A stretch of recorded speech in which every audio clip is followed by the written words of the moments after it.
نتھیا گلی کا دائرہ، سیج، انشے سیریل، 20واں انشا، شارق علی۔ سوکھی لکڑیاں الاؤ میں پھینکی جاتی تو شعلوں کی لپک ماحول کو مزید دلکش بنا دیتی۔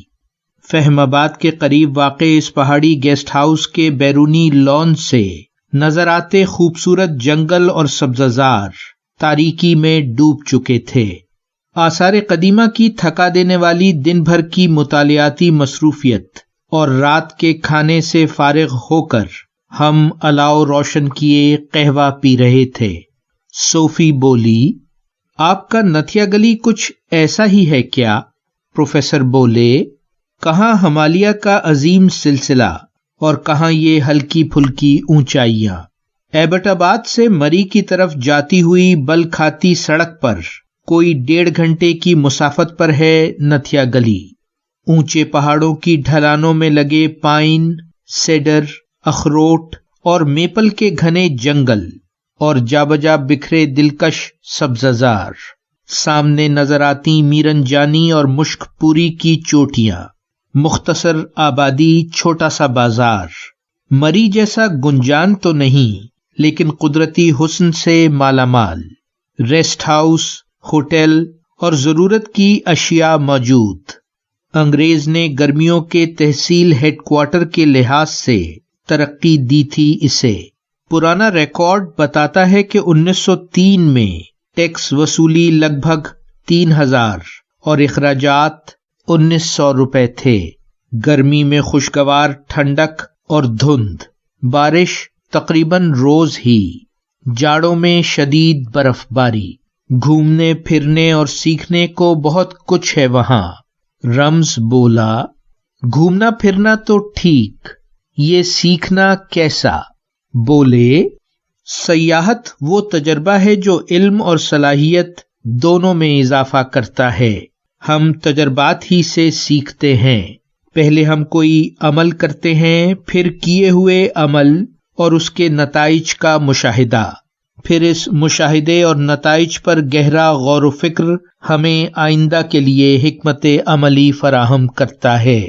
یوں ہم آگے بڑھ کر اگلا عمل کرتے ہیں، گویا عمل، مشاہدہ، غور و فکر اور مستقبل کی حکمت عملی ایک دائرہ وار سلسلہ ہے۔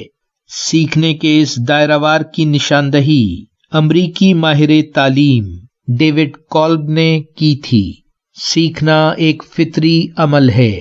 کچھ انسان سیکھنے کے مکمل دائروں کے تیز اور کامیاب سفر میں زندگی گزارتے ہیں، کچھ نامکمل دائروں میں بھٹکتے ہوئے ایک سی غلطیاں بار بار دہراتے ہیں۔ پھر کیا سکھایا نتھیا گلی کے دائرے نے؟ میں نے پوچھا۔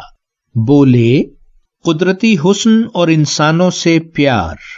ٹریکنگ کا شوق ٹھنڈیانی کو جاتے خوبصورت راستے پر لے نکلا جو ڈگری ناکا سے ہو کر گزرتا ہے۔ انگریز زمانے کا مقامی لکڑی سے تعمیر شدہ سینٹ میتھیوز چرچ بھی دیکھا جو پہاڑ کنارے کشمیر کا رخ کیے ہوئے ہے۔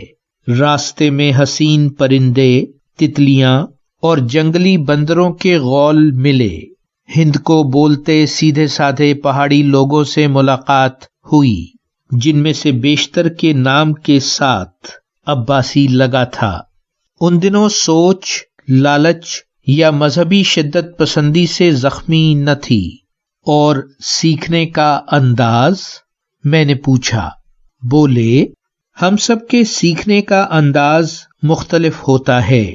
کچھ صورتحال کو اونچی پہاڑی پر کھڑے مشاہدے اور غور و فکر کی مکمل تصویر بنا کر جانچتے اور سیکھتے ہیں، کچھ اکھاڑے کی مٹی میں لت پت ہو کر، صورتحال کے شانے سے شانہ بھڑا کر۔ میری رائے میں خیال اور عمل کا اشتراک سب سے بہتر راستہ ہے۔ جاری ہے۔ ویلیو ورسٹی، شارق علی۔